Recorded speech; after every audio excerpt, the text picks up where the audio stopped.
नमस्कार दोस्तों, आज की इस वीडियो में हम हिंदी शब्दार्थ जानेंगे 50 शब्दों के। पहला शब्द है हमारा दार्शनिक। दार्शनिक का मतलब क्या कर होता है? दर्शन संबंधी या दर्शन के योग्य हो। जैसे जैसे हमारे भारतवर्ष में कई सारे दार्शनिक स्थल हैं या दार्शनिक चीज़ें हैं जिसका लोग दर्शन करने आते हैं। ठीक है।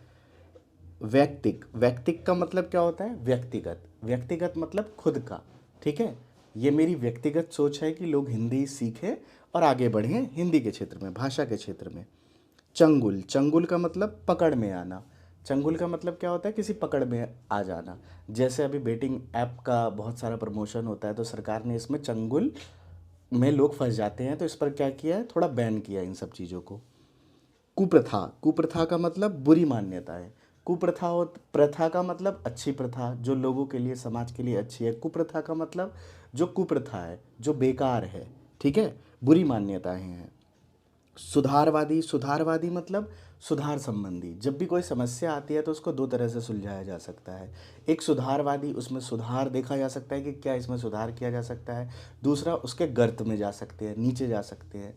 तो हमेशा कैसी सोच होनी चाहिए? सुधारवादी सोच होनी चाहिए, जिससे समाज में सुधार आए, जीवन में सुधार आए।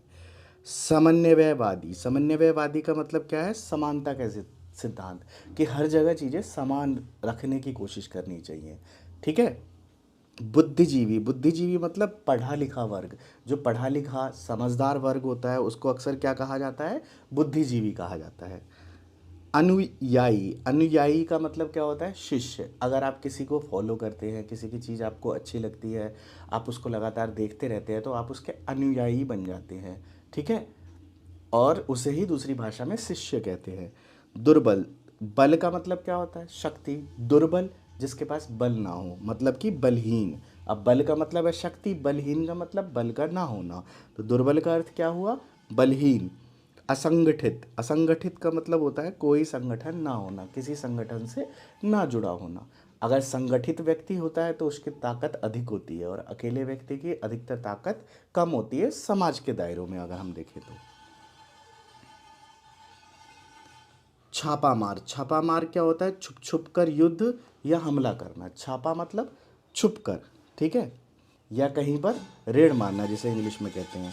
श्रद्धा पूर्वक, श्रद्धा पूर्वक मतलब श्रद्धा से पूर्ण। जब पूरी श्रद्धा हो मन में कि हम तो पूरी श्रद्धा से ये काम करेंगे। सर्वोत्तम, सर्वोत्तम मतलब सबसे उत्तम, सबसे बेहतर, उससे बेहतर कुछ है ही नहीं। सर्वोत्तम। पुनर्गठन, पुनर्गठन का मतलब फिर से गठन करना। कई बार चीज़ें खुद से करते हैं और ख़राब हो जाती है, तो उन्हीं चीज़ों को फिर से शुरू करना पुनर्गठन कहलाता है। मतलब कि फिर से गठन करना, फिर से बनाना। प्रतिक्रिया, प्रतिक्रिया का मतलब जवाब देना। किसी ने कुछ कहा तो उसका रिस्पॉन्स तो आएगा आएगा, उसका जवाब तो आएगा आएगा, उसका प्रत्युत्तर तो आएगा ही आएगा। तो उसे ही क्या करते हैं? प्रतिक्रिया। जब भी कोई कार्रवाई होगी तो उसके प्रति प्रतिक्रिया होगी। प्रवृत्तियाँ, प्रवृत्तियाँ क्या होती है? विशेषता, खासियत। कई लोगों की प्रवृत्ति होती है और जो लोगों की प्रवृत्ति होती है वही चीज़ वो बार बार करते हैं। जैसे मेरा पढ़ाने की प्रवृत्ति है, जो अध्यापक होते हैं उनको सिखाने की प्रवृत्ति है, उनको बोलने की प्रवृत्ति है, लोगों को समझाने की प्रवृत्ति है, तो वो उसी प्रवृत्ति के होते हैं और वो ऐसे ही होते हैं। टीचर लोग हमेशा अक्सर सुनाते ही रहते हैं सभी को। वास्तविकता, वास्तविकता मतलब असलियत। अब वास्तविकता क्या है, असलियत क्या है, उसका ज्ञान किसी को नहीं है। तो मुझे आशा है वास्तविकता का अर्थ आपको समझ आया होगा।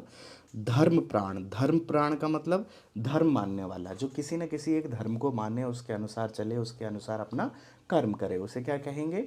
धर्म प्राण।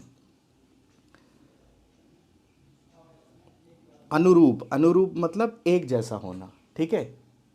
उसकी सोच और अपनी सोच, दोनों की सोच का एक जैसा होना क्या कहलाता है? अनुरूप। ठीक है। गरिमावान, गरिमावान मतलब गरिमा वाला। गरिमा जिसको हो कि हाँ भाई हम ऐसा कर रहे हैं, हम ऐसा कर रहे हैं, वो व्यक्ति बहुत अच्छा कर रहा है, वो बहुत इज्जत वाला है, गरिमा वाला है, उसका समाज में इज्जत है। ठीक है। वो क्या होता है? गरिमावान। जीवंतता, क्या शब्द है? जीवंतता, जीवंतता का मतलब नया उत्साह या जोश। बलवती, जैसे बलवान होता है उसी तरह बलवती। तो बलवती मतलब अधिक ताकतवर स्त्री। अगर स्त्री होगी तो उसे हम बलवती बोलेंगे। विचारशील, विचारशील मतलब विचार करना।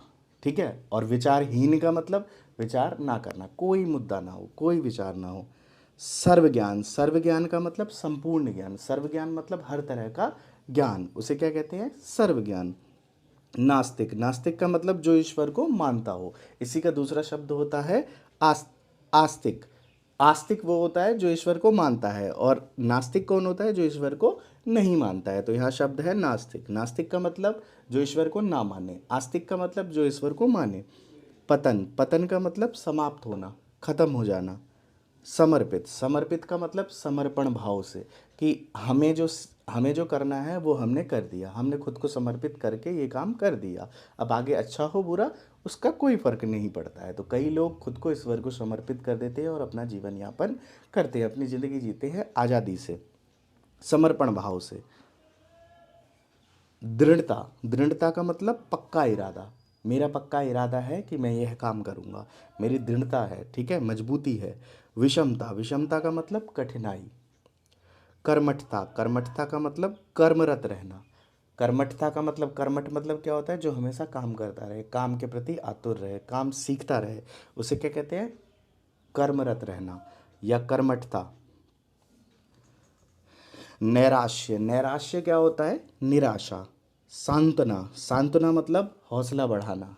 जब कोई किसी के यहाँ डेथ हो जाती है, कोई मर जाता है, किसी की मृत्यु हो जाती है, तो लोग उसके घर पे क्या देने आते हैं? सांत्वना। सांत्वना का मतलब थोड़ा साहस देने, थोड़ा हौसला देने। आत्मसात, आत्मसात का मतलब अपने में समाहित कर लेना। आत्मसात का मतलब खुद के अंदर किसी चीज़ को शामिल कर लेना, अंदर से आत्मसात हो जाना। जैसे अरिजीत सिंह के गानों से लोग आत्मसात हो जाते हैं। असमंजस, असमंजस का मतलब दुविधा की स्थिति, समस्या, असमंजस, समझ नहीं आ रहा है, करूं नहीं करूं। वीडियो को लाइक। उत्सुक, उत्सुक का मतलब उत्साहित होना, खुश होना। हमें उत्साह के साथ काम करना चाहिए, उत्सुक होकर काम करना चाहिए, तभी वो चीज़ें फ्रेश माइंड से दिमाग में जाती है। अलगाव, अलगाव का मतलब सबसे अलग रहना। नवयुवक, जवान व्यक्ति या युवती। उत्तेजना, उत्तेजना मतलब जोशपूर्ण, जहाँ जोश हो, उत्तेजना हो। नवयुवकों में उत्तेजना विशेष तौर पर पाई जाती है। तार्किक, तार्किक का मतलब तर्कपूर्ण। तार्किक का मतलब कोई ऐसा मुद्दा हो जिसके तर्क पे कुछ काम किया जाए, ठीक है, उसके पीछे कुछ ना कुछ तर्क हो, ये नहीं कि किसी बेतर्क की बात की जाए जिसका कोई अर्थ ही नहीं है, उस पर अपना समय बर्बाद करें। अवज्ञाकारी, अवज्ञाकारी मतलब आज्ञा ना मानने वाला, ठीक है। आज्ञाकारी होता है जो जो माने, जो भी कहा जाए उसको माने, और अवज्ञाकारी जो आज्ञा का पालन बिल्कुल ना करे, ठीक है। बहुसंख्यक, बहुसंख्यक का मतलब ज़्यादातर, ठीक है। तथाकथित, तथाकथित का मतलब जैसा कहा गया है, जैसा कहा गया है वैसा ही करना चाहिए, ठीक है। दमनकारी, दमनकारी मतलब दमन करने वाले। सर्वव्यापी, सर्वव्यापी मतलब हर जगह विद्यमान। हर जगह विद्यमान का मतलब क्या है? जो हर जगह हो, ठीक है। आगमन, आगमन मतलब आना जाना, आते जाते रहना। जैसे हमारे यहाँ मेहमानों का आगमन लगा रहता है, आजकल अयोध्या में लोगों का आगमन लगा रहता है, आना जाना लगा रहता है, आते रहते हैं जाते रहते हैं अयोध्या के अंदर। अवतरित, अवतरित का मतलब अवतार लेना, ठीक है। दुर्गति, दुर्गति का मतलब बुरी स्थिति। दुर्गति, बुरी स्थिति, बुरा समय, बुरा दौर। गौण, गौण का मतलब द्वितीय श्रेणी का, ठीक है। स्वर्ण का मतलब क्या होता है? सबसे अच्छी श्रेणी का। गौण उससे थोड़ा कम श्रेणी का। निर्भयता, निर्भयता का मतलब निडर। दम घोंटू, दम घोंटू का अर्थ है सांस लेने में कठिनाई होना, जहाँ दम घुटे आपका, जहाँ आप सांस ना ले पाओ। जैसे दिल्ली मेट्रो में मेरा दम घुटता है, क्योंकि वहाँ बहुत लोग होते हैं और वहाँ का वातावरण भी ऐसा ही होता है, किड़किड़ किड़किड़, ठीक है। तो ऐसे कई लोगों को होता है, ठीक। तो मुझे आशा है आज के ये शब्द अर्थ आपको अच्छे से समझ आए होंगे। तो इसी तरह की और हिंदी सीखने की, हिंदी में खुद को बेहतर करने की, हिंदी मात्राओं के लिए, हिंदी शब्द ज्ञान के लिए, हिंदी व्याकरण के लिए, हिंदी की मात्राओं में अशुद्धियों को सुधारने के लिए, इन सब चीज़ों के लिए आप हमारे चैनल से जुड़ सकते हैं। चैनल पर 550 से ज़्यादा वीडियोज़ अपलोड है हिंदी सीखने के लिए, तो आप प्लेलिस्ट में जाके उन्हें लाइन वाइज देख सकते हैं वीडियोज़ को।